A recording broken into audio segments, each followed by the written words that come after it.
UPA की तरफ से राष्ट्रपति पद के लिए यशवंत सिन्हा को उम्मीदवार बनाए जाने के बाद अब एनडीए ने भी झारखंड की पूर्व राज्यपाल द्रौपदी मुर्मू को अपना राष्ट्रपति उम्मीदवार घोषित कर दिया है। ये इस वक्त की बड़ी खबर है। एनडीए के सहयोगी दलों के साथ राष्ट्रपति पद के प्रत्याशी के नाम पर आम राय बनाने के बाद दिल्ली में पीएम मोदी, गृह मंत्री अमित शाह, रक्षा मंत्री राजनाथ सिंह और भाजपा अध्यक्ष जेपी नड्डा की मौजूदगी में हुई भाजपा संसदीय बोर्ड की बैठक में द्रौपदी मुर्मू के नाम का ऐलान कर दिया गया है। द्रौपदी मुर्मू ओडिशा की रहने वाली हैं और आदिवासी समाज से आती हैं, आदिवासी चेहरा हैं। इसके अलावा उन्हें संवैधानिक पद पर रहने और काम करने का अनुभव है। तो ये बड़ा दाव है एनडीए की तरफ से।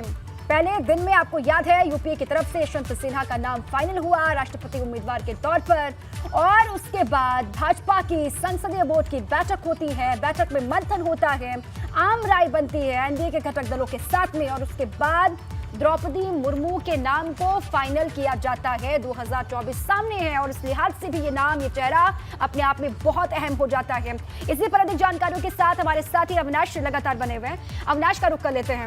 अविनाश, ये बहुत बड़ा दाव है। मंथन कई नामों को लेकर हो रहा था, कई नामों पर बातचीत चल रही थी, लेकिन द्रौपदी मुर्मू के नाम का ऐलान कर दिया गया। कितना बड़ा ये दाव नजर आता है अविनाश? जी देखिए, अगर बात करें जिस तरीके से भारतीय जनता पार्टी ने 2017 में जब अपने राष्ट्रपति पद के उम्मीदवार के नाम घोषित किया था, तो उस वक्त उन्होंने एक दलित को राष्ट्रपति पद का उम्मीदवार बनाया था, यानी कि रामनाथ कोविंद को, जो कि अभी वर्तमान में राष्ट्रपति हैं। उसके बाद अगर बात करें तो जिस तरीके से अभी चुनाव होने जा रहे हैं, तो बीजेपी ने ये देखा कि अब तक इस देश में कोई भी आदिवासी महिला कभी भी राष्ट्रपति पद का ना तो चुनाव लड़ी है, ना कभी राष्ट्रपति पद के लिए निर्वाचित हुई है। तो लिहाजा बीजेपी ने ये तय किया कि जब इतनी बड़ी जनसंख्या आदिवासियों की भारत के अंदर मौजूद है, चाहे वो नॉर्थ ईस्ट के अंदर बात करें, चाहे वो अगर बात करें तो उत्तर भारत में, चाहे मध्य प्रदेश में, चाहे उड़ीसा में, तो क्यों ना इनको मौका दिया जाए। और यही कारण है कि भारतीय जनता पार्टी ने द्रौपदी मुर्मू का नाम चुना।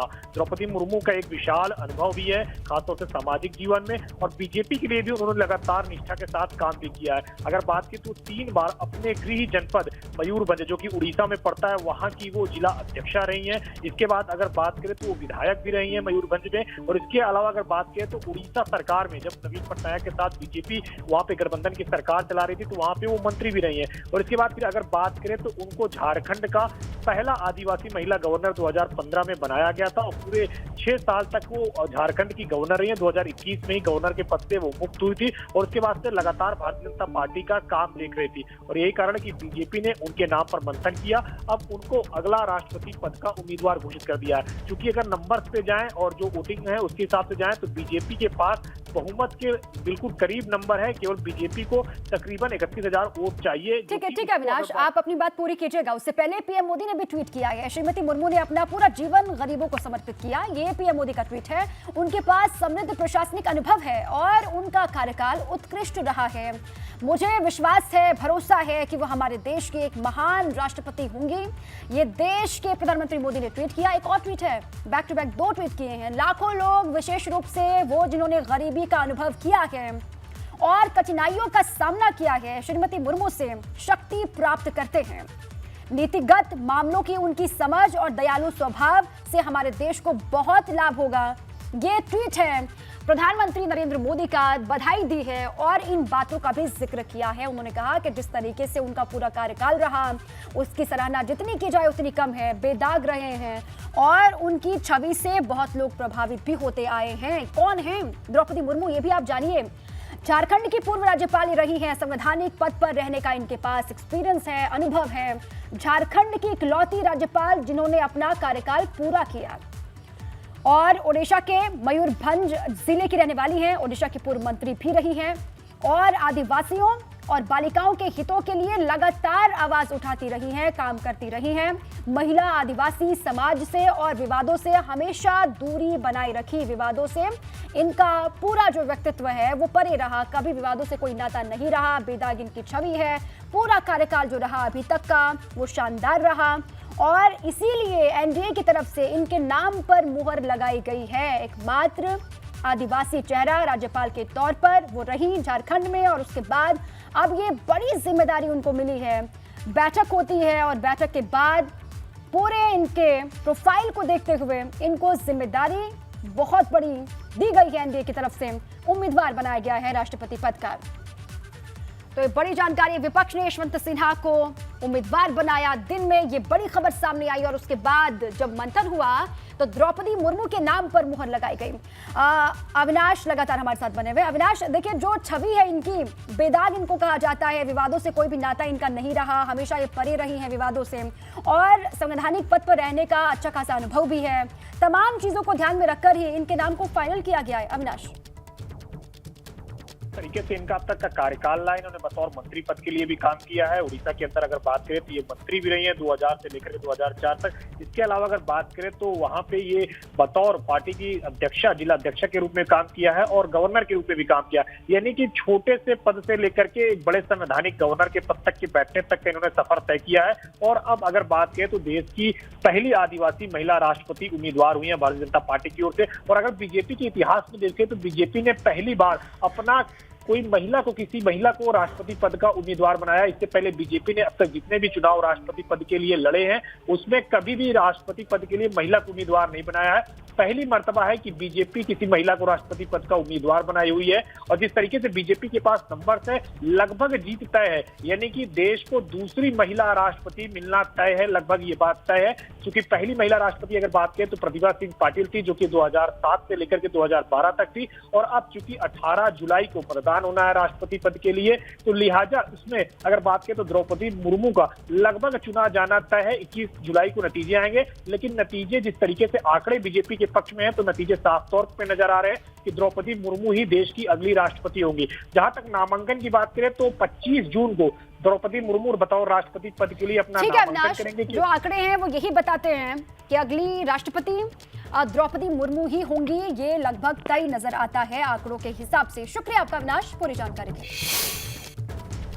के रूप में कोई पूर्व से ढूंढना चाहिए, भारत के पूर्वी क्षेत्र से ढूंढना चाहिए और हो सके और हमारा प्रयास हो महिला को हमको स्थान देना चाहिए। और आज तक कोई आदिवासी ट्राइबल प्रत्याशी राष्ट्रपति के रूप में नहीं आया है, इसलिए हमें ट्राइबल पर, और पहली बार कोई ट्राइबल को भारतीय एनडीए की तरफ से हम कैंडिडेट बना सकेंगे, ऐसा संसदीय बोर्ड, पार्लियामेंट्री बोर्ड का मत था। और इसलिए श्रीमती द्रौपदी मुर्मू, इनको राष्ट्रपति का प्रत्याशी घोषित किया गया है। और इससे पहले आज विपक्ष ने राष्ट्रपति के उम्मीदवार के तौर पर यशवंत सिन्हा के नाम का ऐलान किया। यशवंत सिन्हा ममता बनर्जी के तृणमूल कांग्रेस के राष्ट्रीय उपाध्यक्ष हैं और इसके पहले यशवंत सिन्हा भाजपा में भी रह चुके हैं। वाजपेयी सरकार में विदेश मंत्री रहे थे, लेकिन अब एनडीए की तरफ से द्रौपदी मुर्मू के नाम को फाइनल कर दिया गया है, ऐलान हो गया है। और ऐलान के बाद यशवंत सिन्हा के लिए रायसीना की रेस में बने रहना मुश्किल हो गया है, क्योंकि विपक्ष के उम्मीदवार की तरफ यशवंत सिन्हा के खिलाफ एनडीए ने ना महिला, आदिवासी और संवैधानिक पद का अनुभव रखने वाला प्रत्याशी मैदान में उतारा है। और इसलिए आप कह सकते हैं कि राह आसान नहीं है यशवंत सिन्हा। एक खुशी की बात है कि सभी पार्टियों ने मिलके, सभी अपोजिशन पार्टी मिलके एक ही उम्मीदवार को यूनानिमसली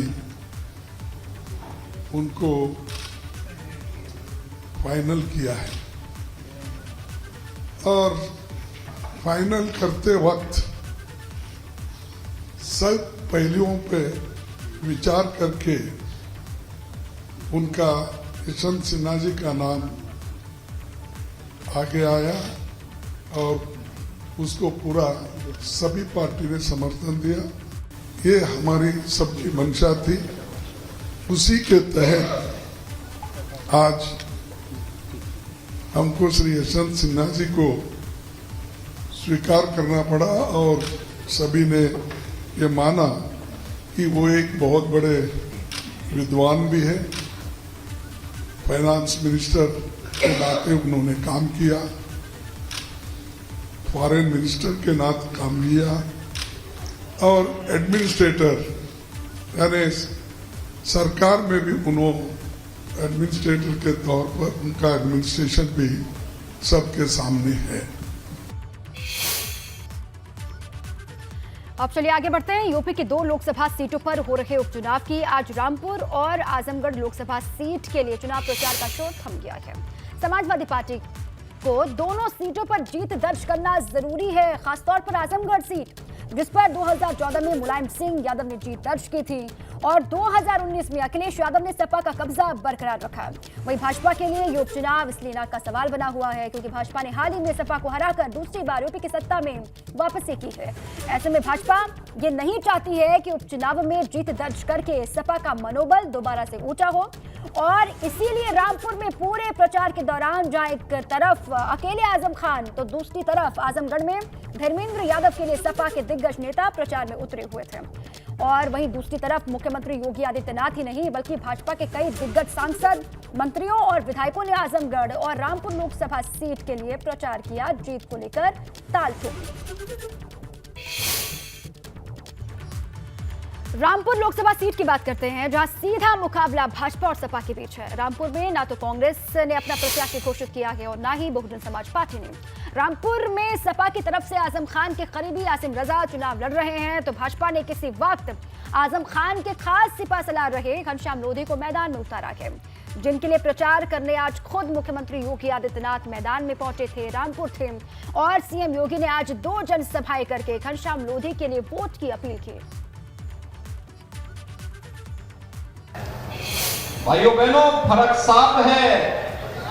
रामपुर का चाकू जब डबल इंजन की सरकार के हाथ में आता है, यहाँ के गरीबों का संरक्षण करता है, व्यापारियों को सुरक्षा प्रदान करता है, गरीब गरीब होता है, उसकी कोई जाति, उसका कोई मत, उसका कोई संप्रदाय, उसका कोई मजहब नहीं होता है। उस गरीब को हर हाल में न्याय मिलना चाहिए और भारतीय जनता पार्टी की डबल इंजन की सरकार ने उस गरीब को न्याय दिलाते हुए यहाँ के भू माफियाओं को उनके किए की सजा दिलाने का काम भी किया था। मुख्यमंत्री योगी आदित्यनाथ ने आज रामपुर में समाजवादी पार्टी और अखिलेश यादव पर चौतरफा सियासी हमला किया और हमला बोलते हुए लोगों को 2017 से पहले सपा सरकार के दौर की याद दिलाई। सीएम योगी ने सपा अध्यक्ष अखिलेश यादव की भी याद दिलाते हुए कहा कि अखिलेश यादव के कार्यकाल में सीएम हाउस तक में अपराधियों और दंगाइयों का आना जाना होता था। मुख्यमंत्री योगी आदित्यनाथ ने आरोप लगाते हुए कहा कि सपा सरकार में एक तरफ तो गरीबों को सरकारी योजनाओं का लाभ नहीं मिल पाता था तो दूसरी तरफ 2017 से पहले गरीबों की जमीनों पर भी भू माफिया कब्जा कर लेते थे, लेकिन अब ऐसा बिल्कुल नहीं। समाजवादी पार्टी की सरकार में गरीबों को मकान नहीं मिलते थे, आवास नहीं मिलते थे, राशन नहीं मिलता था, विद्युत का कनेक्शन नहीं मिलता था, रसोई गैस का कनेक्शन नहीं मिलता था, गरीबों की जमीनों पर जरूर कब्जा हो जाता था। भाइयों बहनों, आज राशन फ्री, आवास फ्री, विद्युत कनेक्शन फ्री, उज्ज्वला योजना में रसोई गैस का कनेक्शन फ्री और अब तो हम लोग हर घर नल की योजना के साथ भी जुड़ रहे हैं। पता नहीं सरदार बलदेव सिंह ओलख जी क्यों यहां पर संकोच कर रहे थे, लेकिन उनको मालूम होना चाहिए कि उन्हीं की मांग पर बिलासपुर चीनी मिल के आधुनिकीकरण की योजना को भी सरकार ने अपनी स्वीकृति दे दी है और इस बार के बजट में धन की व्यवस्था की है। हम लोगों ने उस कार्य को आगे बढ़ाने के लिए धन की व्यवस्था भी की है कि कार्य अब आगे बढ़ना चाहिए। मंत्री आवास पे प्रदेश के पेशेवर दंगाइयों को बुलाया जाता था, पेशेवर अपराधियों का सम्मान होता था। समाजवादी पार्टी के सरकार के समय यही होता था, लेकिन भारतीय जनता पार्टी के नेतृत्व की सरकार जब बनी, भाइयों बहनों, उसी मुख्यमंत्री आवास पे आज गुरुबाणी का पाठ होता है। उसी मुख्यमंत्री आवास पे अब गुरु गोविंद सिंह जी महाराज के साहबजादों की स्मृति में बाल दिवस का कार्यक्रम आयोजित होता है और वहां पर गुरु दरबार भी सजता है। रामपुर और आजमगढ़ लोकसभा उपचुनाव पर प्रचार भले ही खत्म हो गया हो, लेकिन इस बीच जुबानी तीर भी खूब चले। आजम खान ने रामपुर में डिप्टी सीएम केशव प्रसाद मौर्य पर वार किया तो डिप्टी सीएम ने भी अपने ही अंदाज में जवाब दिया। अपने पक्षों की, अपनी मशीनों की हिफाजत कीजिएगा। जिन गाड़ियों में मशीनें रखी जाएं उनकी तलाशी लेने की कोशिश कीजिएगा और प्यार मोहब्बत से अफसरान से कहकर, और जब वो रवाना हो जाए तो उनके पीछे अपनी मोटरसाइकिल लगा दीजिएगा मंडी तक, ताकि रास्ते में मशीनें न बदल दी जाए और कमिश्नर वहां ना आ जाए। हिसाब होगा आसमान की तरफ से। किसी के बारे में अपशब्दों का प्रयोग नहीं करता, लेकिन लंबे समय तक जेल में रहे। मुझे लगता है उनका स्वास्थ्य मानसिक तौर से अच्छा नहीं है। चुनाव प्रचार में समय खपाने से अच्छा अपने इलाज में समय लगाएं। जहाँ तक रामपुर और आजमगढ़ दोनों लोकसभा के उपचुनाव की बात है, दोनों स्थानों पे मेरी जानकारी के हिसाब से कमल का फूल खिल रहा है और भारतीय जनता पार्टी के सांसदों की संख्या 26 तारीख को वोट की गिनती के बाद उत्तर प्रदेश से 66 हो जाएगी। कभी डाकुओं के खौफ के नाम पर पहचान रखने वाले चंबल की तस्वीर आज बदल गई है। जहां कभी गोलियां चलती थी, मुठभेड़ हुआ करते थे, वहां पर अब राफ्टिंग, कैंपिंग, डिनर हो रहा है। कोशिश है कि चंबल के सुनहरे दौर को वापस लाया जाए। देखिए रिपोर्ट।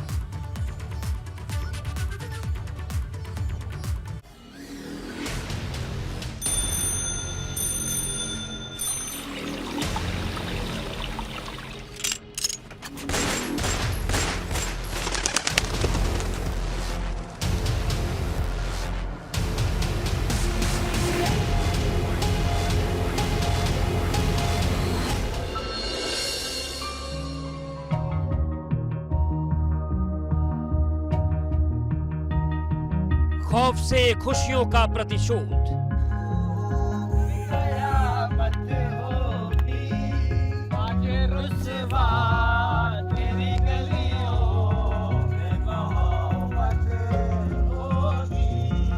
डाकुओं के इलाके में डांस,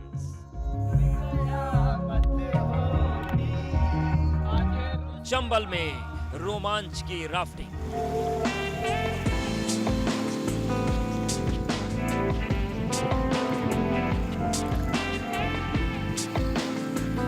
चंबल के इस इलाके में कभी गोलियां गूंजती थी,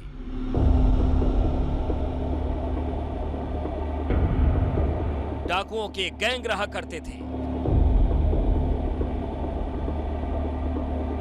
आए दिन गैंग की पुलिस से मुठभेड़ हुआ करती थी।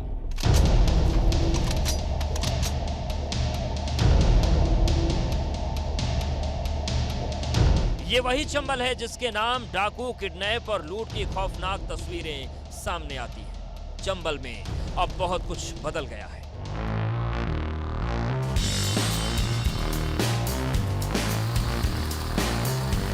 ये पचनद है, वही इलाका है जो एक 10 सरगना के गांव के नजदीक पड़ता है और एक समय यहां पर लोग आने की सोच भी नहीं सकते थे। लेकिन अब 5 नदियों के संगम पर फेस्टिवल की ये तस्वीर रोमांच से भर देती है।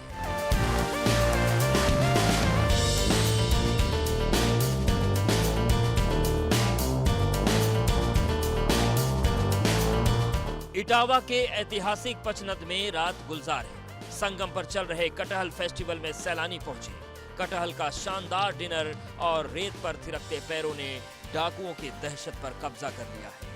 यहाँ अब चीखे नहीं, हंसी के ठहाके गूंज रहे हैं।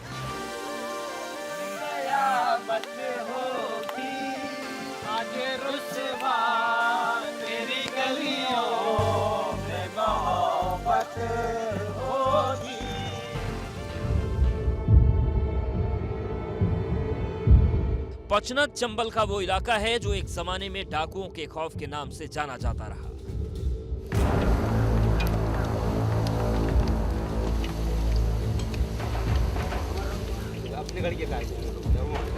ये सभ्य समाज के लिए डाकुओं की और कुछ लोगों के लिए बागियों की धरती रही है। चंबल रॉबिन हुड की नकल करने निकले लोगों की वजह से कुख्यात रहा।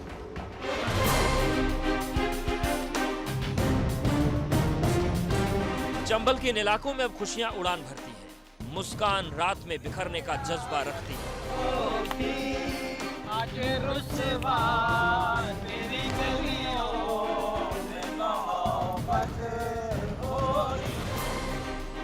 नदियों में रोमांच की राफ्टिंग होती है। यहाँ 1-2 की नहीं बल्कि सैलानियों की लंबी कतार दिखती है। खौफ का दूसरा नाम रहे इस इलाके में कटहल फेस्टिवल ने लोगों के चेहरे पर मुस्कान ला दी। कभी चंबल में कटहल का इतना उत्पादन हुआ करता था कि इनके बदले जमीन मिल जाती थी। कोशिश चंबल के सुनहरे दौर को वापस लाने की है।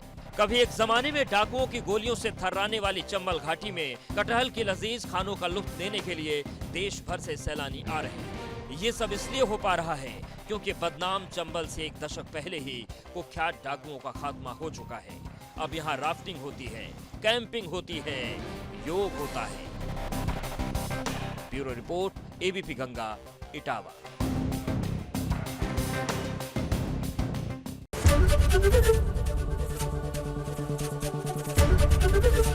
एबीपी गंगा, खबर आपकी, जुबान आपकी।